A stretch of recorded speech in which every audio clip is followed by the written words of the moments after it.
callers, and not necessarily those of this station, its staff, management, or sponsors. It's Monday night at 9 p.m. and time for Sex Talk with the Siegel brothers. Dr. Ricky Siegel is a certified sex therapist, educator, and supervisor, and his brother Larry Siegel is a clinical sexologist and certified sexuality educator. The Siegel brothers are here to answer all your questions about sex and sexuality, but we're unsure who to ask, including questions you didn't even know you had. They will also welcome guests from around the globe to talk about a wide variety of topics and issues within the fascinating world of sexuality. Thank you for joining us, and welcome to Sex Talk. Good evening, and welcome to Sex Talk with the Siegel brothers. My name is Dr. Richard Siegel. I'm a certified sex therapist. And I'm Larry Siegel, a clinical sexologist and certified sexuality educator. And my super awesome big brother. Still so proud to be, after all these years. We are really glad to be on the air tonight. We are on the radio in South Florida on 95.3 FM and 1470 AM, and live streaming on Facebook. If you're joining us there, hello. Hello. Thank you for joining us, and please feel free to hit the like and share buttons. Yes, often. Repeatedly. Yes, just definitely help us out. And for at least a short while, we do have a call-in number for people, although we are going to have a guest later. So until that happens, you can give us a call at 888-565-1470. Give us a call. You can also submit via the email button on Facebook. So join the conversation, get involved. So how's your week? Hectic. Yeah. Excellent. Yeah, it's been one of those weeks all around, I think. Yes, indeed. Whether having something to do with it. Might not seem like you could be that busy just talking about sex, but we are, and that's what we do.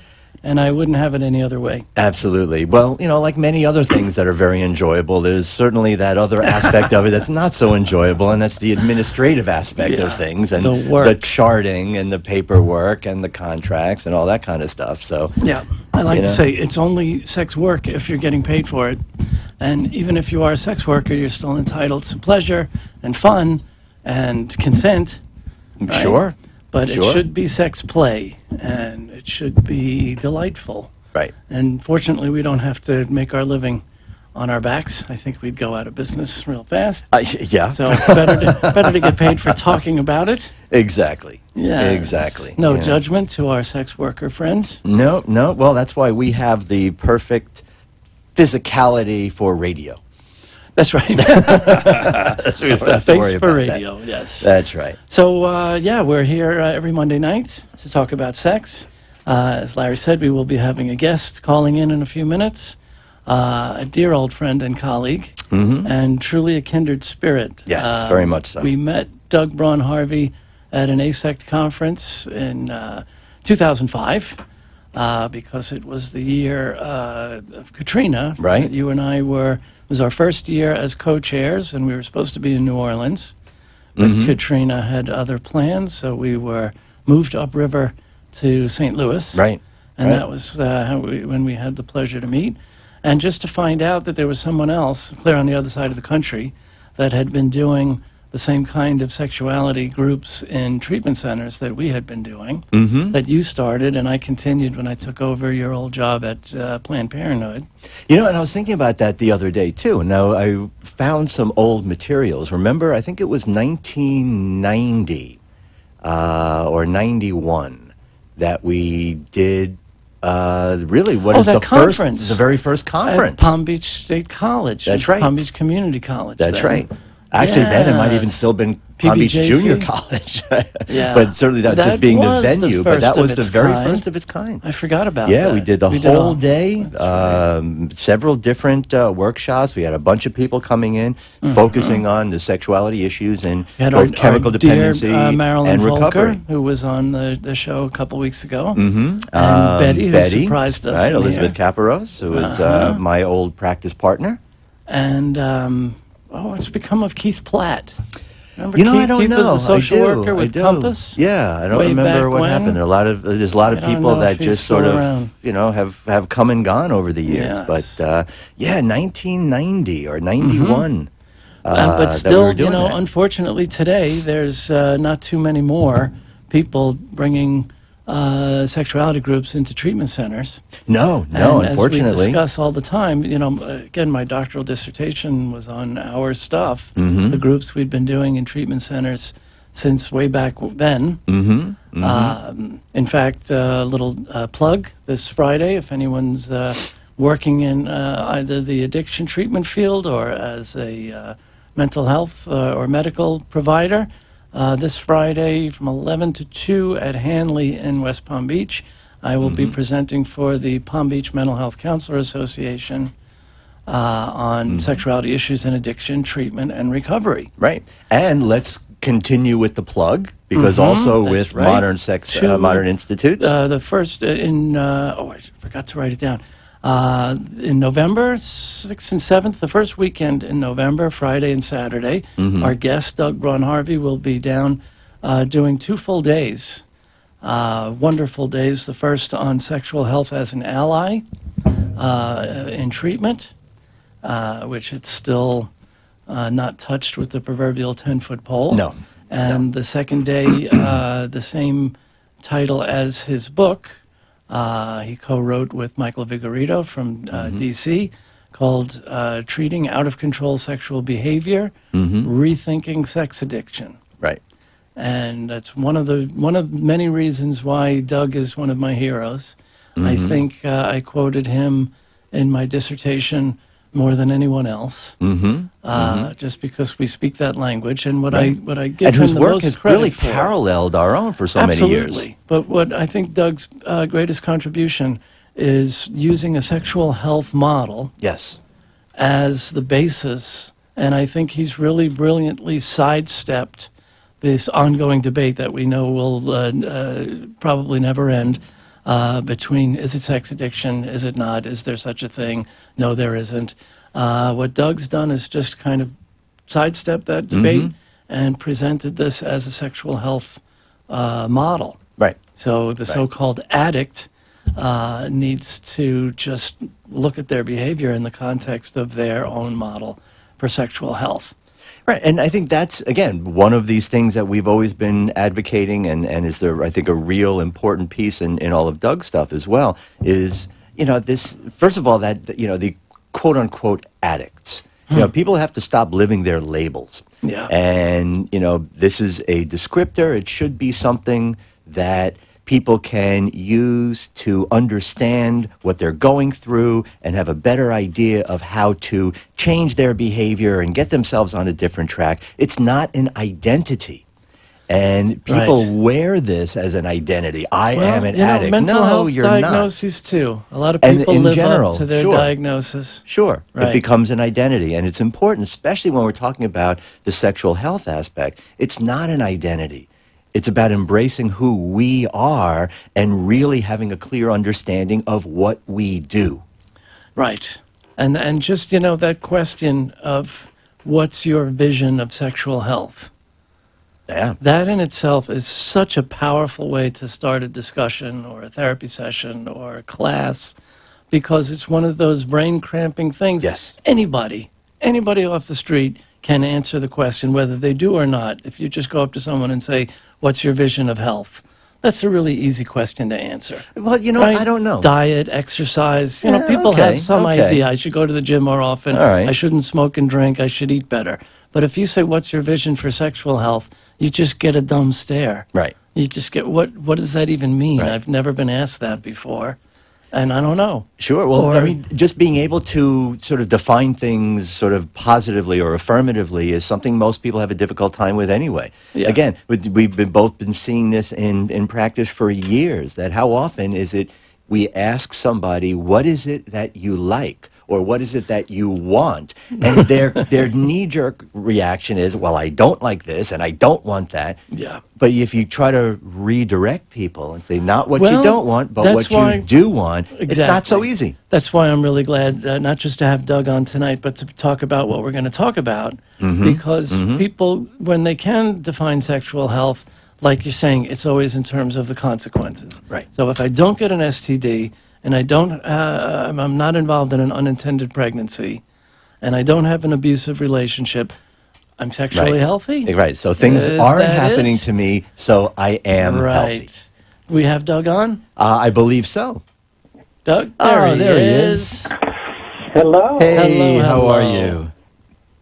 I am delightful. We rarely get to speak together like this, I and know.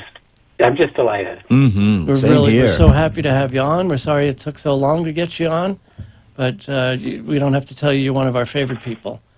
Mm-hmm. And Well, really, we go Yes. way back. We go way back. yes, we're Yes, we just do. talking Yes, about we how do. we met.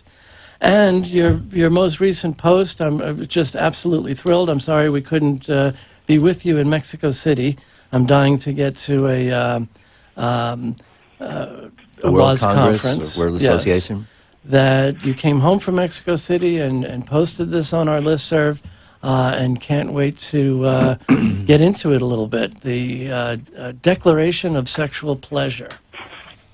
Yes, you know, the World Association of Sexual Health represents the global interests and conversations of sexual health. So you can imagine the diversity Mm-hmm. and the consequences of a global association saying, if we're going to have a sexual health conversation, it's to balance the safety and the pleasure of sexual activity. That's a we may think in our privileged Western culture here in the United States, it's like that's a no-brainer. But there are countries in the world where people have their physical body surgically removed, Mm-hmm. having surgically removed the organs of the body that allow the body to feel pleasure. This still happens on the planet. Yeah. Sure, sure. So saying that you have a right to sexual pleasure and that sexual pleasure must be integrated into all aspects of sexual health, we have to be reminded that this still remains, for most people on the planet, a kind of unfamiliar, forbidden, and even dangerous conversation to have. Yeah. Yeah. So I come back from Mexico City with that kind of perspective in mind of the privilege we have to have this conversation and to know that there are ways in which somebody can walk into a therapist's office and have their right to sexual pleasure be an assumed Right. part Mhm. of their health. Yeah. I mean, we've been saying for years that sexuality education is a social justice issue, Sure. right? And I was Sure. just reading. But how much for from so this- long has been devoid of Of most course. conversations of pleasure? But this, not just pleasure. These were from this definition that Doug posted. These are listed as key enabling factors for pleasure to contribute to sexual health and well-being. And I was thinking, how many people in the world don't even have self-determination, safety, privacy, right? Even just something that we take for granted, being able to go in a room and close the door, Right. right? A lot of people live in one room with a family of 10, right? Confidence, consent, the ability to communicate and negotiate sexual relations. Right. Again, for the rights of women, there's too many women that bringing up, hey, we should talk about negotiating sexual relations, might get them beaten up.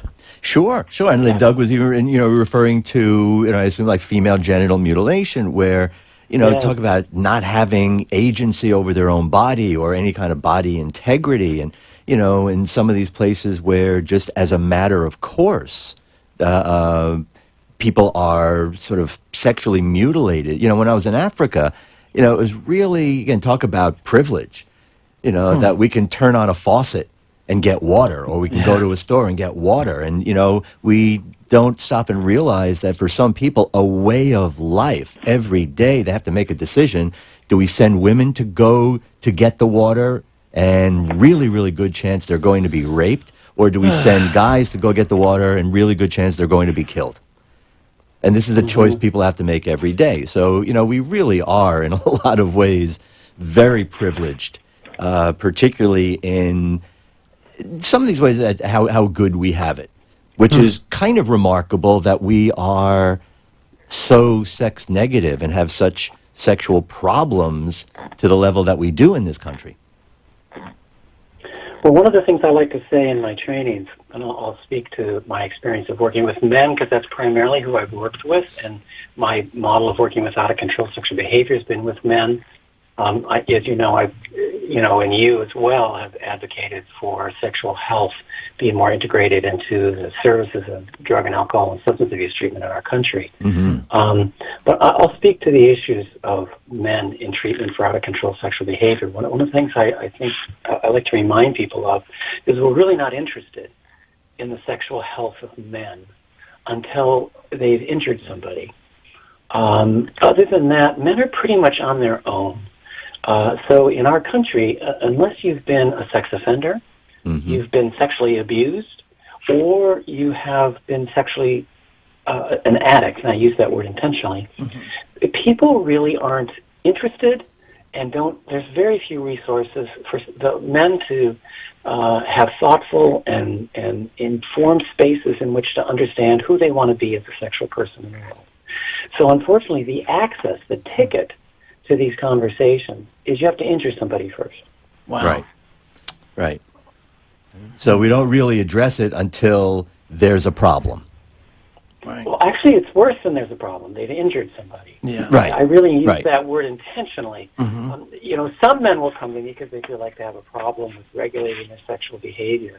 But the lion's share of the men who initiate a call to me are calling because of the consequence of injuring somebody they care about. Right. I was just talking about this in class this evening, that phrase, sexual and reproductive health. Not only do we treat it like it's one word, like sexual Right. and reproductive is all one word, but the connotation is that's women's issues. People think of Planned Sure. Parenthood and Sure. women's, when men have sexual and reproductive health needs as well, but they just aren't so formally addressed. And like Doug says, we're kind of on our own to figure sure. it out. We've often also commented on it's kind of an irony that when you look at how many, particularly younger women, are taught to do breast self-exams, and men don't even think about either testicles or prostate until later on in their life. And for me, that's kind of an upside-down thing, because Yeah. breast cancer is more of an older woman's thing, and testicular cancer is more of a younger guy thing. Yeah. Yeah. And we have this whole thing kind of backwards. Because it's not macho. And it's Right. not cool. And sexual health, I think never has been presented as sexy. Yeah? Well, I think I'm interested in your word sexy, what you mean by that. Because in many situations, sexuality is brought up in medical settings as a form of seduction and exploitation. And so I'd be curious what you mean by sexy. Maybe because I think we have to be careful about having it sound like, unless it's alluring or kind of seductive interaction, sometimes we can't speak about sex either. So I'm curious what that means. Sure. Yeah. I mean, when I was using that, and thank you for the call out on that. I was referring more to it's kind of appealing. It's fun. It's something that we want to be sort of moving toward and talking about. What I have found, Larry, is I think this is what people want, but we live in a culture that doesn't give them any of the language in which to engage in the conversation. And so oftentimes then we'll use language such as you did, like it's got to be sexy, or, we have such few actual words we give people to help them move towards a more informed and knowledgeable sexual health conversation. And so oftentimes I think people want this. They just don't know the language. They don't even know how to speak about it. Right. And we talk about these 6 principles of sexual health in our work, and other people have begun to use these 6 principles of sexual health. But one of the things I find with these 6 principles, when you give people the language of consent, non-exploitation, honesty, shared values, protection from HIV, unplanned, unwanted pregnancy, or STDs or STIs, and pleasure or mutual pleasure, and you just give them those 6 ideas, people can begin to construct their inner life in ways that they can begin to tell people what they want, who they want to be, what's important to them, what the conflicts are. And it's just 6 ideas, 6 kind of principal ways of thinking. And something as kind of straightforward as that, I find people feel empowered to move towards telling somebody, here's what I think. here's how, if I give somebody the 6 principles and you say consent first, and they'll say, oh my God, I would never do that. I would never have non-consensual sex. And oftentimes people have never said that out loud, like that's something to be proud of. Yeah. And it's like, Wow. good for you. And I might say to them, how do you know that? How do you know in your soul of souls that non-consensual sex is something you don't want to do? Where did you learn that? That's such a great thing to know. Wow. And, if you just give people the words, I think people find a kind of place in themselves they just haven't had language for. Mm-hmm. Right. Yeah, I think that's such an important point. That's what's been on so many different levels. I think that's the reason that we're as stuck as we are in dealing with sexual health and sexual pleasure and just sexuality in general. And I really do think it has to do with the words. It has to do with language. And look at how kind of locked and loaded most sexual language is. Mm-hmm. And to try to break through that, I think is really, really important. I was saying before you came on, Doug, that how powerful it is just to ask the question of what is your vision of sexual health? As steeped in health messages as we've all been our whole lives, anybody can answer about eating better and working out, but sexual health the only response it gets is, what do you mean by that? Mm-hmm. And I've never been asked that before. I love the fact that that's the response, because at least they're curious. Mm-hmm. Yeah. Mm-hmm. They don't get defensive. Mm-hmm. When I ask people what's your vision of sexual health, they don't feel shamed. Right. They don't feel criticized. They don't feel like there's something wrong with them. They don't feel ignorant. Mm-hmm. Typically, they're curious. Mm-hmm. Or, as I like to say, they look at me like, "And I pay you for this." But it's typically curious. They're like, "What do you know that I don't know?" They're like interested. Right. Mm-hmm. If you can get somebody interested in a sexual health conversation long before you give them knowledge, that's gold. Mm-hmm. Yeah, and giving it to them in a way that they just haven't really thought about it before. Yes, or been invited to. They don't even know. There you go. Things. There you go. There is permission giving in being able to think and talk about this stuff in a healthy way. And for a lot of people, that may sound kind of weird, but I think that really is an important piece as well.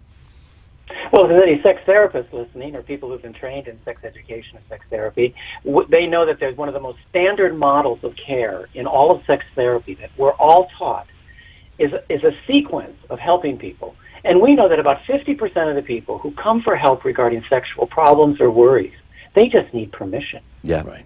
And oftentimes just giving permission from somebody who's in a position of authority or knowledge makes a big difference. So you're really describing something that is so human, right? Sometimes all we need is permission, and we're on our way. That's it. We're on our way. Yeah, absolutely. So, wow, boy, do I wish we had a lot more this time. Half hour flies by too quickly. It really does. If we could, I want to plug again the trainings you're coming to South Florida to teach for Modern Sex Therapy Institute. So I'm so glad you brought that up. Yes, Rachel would kill me if I didn't.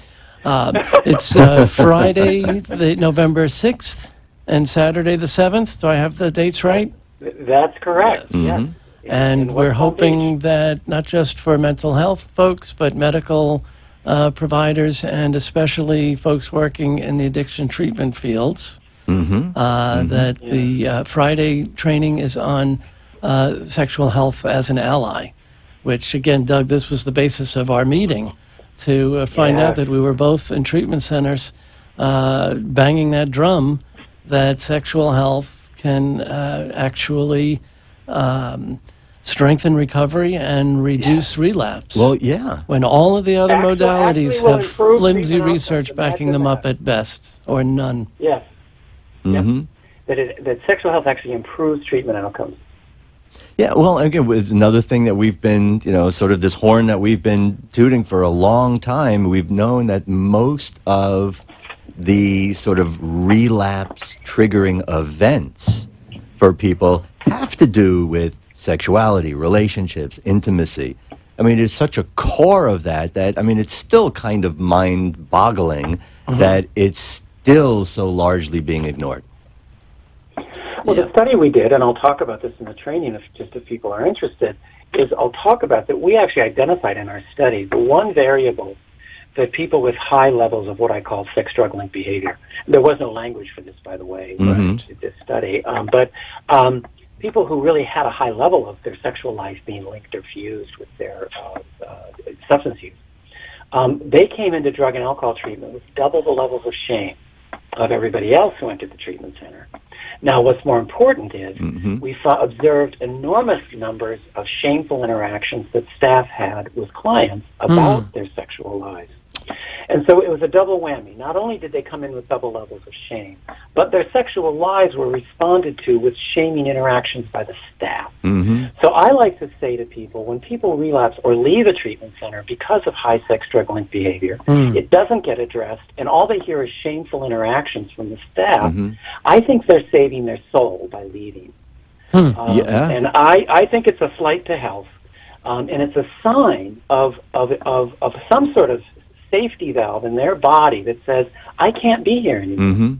And the drug and alcohol field has to begin to understand that sometimes people leave treatment because the very things we do cause the client to not feel any hope of being helped. And I think that's something that happens when it comes to sex drug-linked behavior. They just lose hope. And it's not because they don't want to stay sober. The population we studied were highly motivated to stay sober. They wanted recovery. And it wasn't until we provided an atmosphere of low shame and sexuality that we began to see better treatment outcomes. And actually, by the end of our study, the people who were completing treatment, the highest percentage, were the people with high sex drug-linked behavior.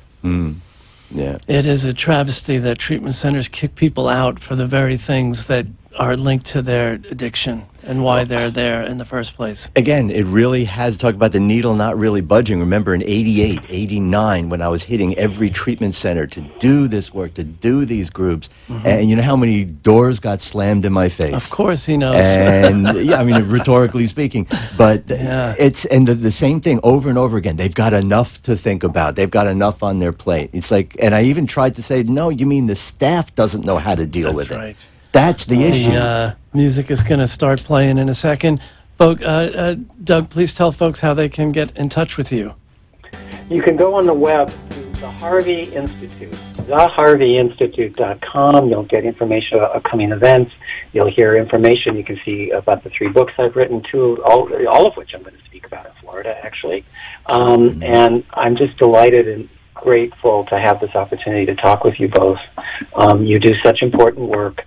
And this is just another forum for people to hear things that they would not find in other places. And I'm sure there's some people who listen quite gratefully to you and what you provide. So thanks for giving me 30 minutes to talk to the people, whomever are listening, wherever they are. Thank you so much, Doug. I'm really excited to see you in a couple weeks. And we'll just keep spreading the word. Yes, indeed. So that's our time for this week. Sadly, it goes by too quickly, but we'll be here next Monday and every Monday for more Sex Talk with the Siegel Brothers. Yes, indeed. Have a great week and add more pleasure to your lives. Yes.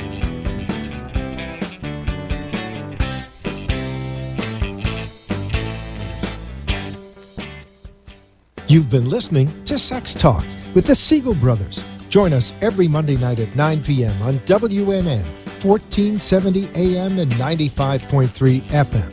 Or watch live streaming video at AMP2 TV Productions on Facebook, or look for the shows on YouTube. Thanks for tuning in, and we hope you'll join us again next week.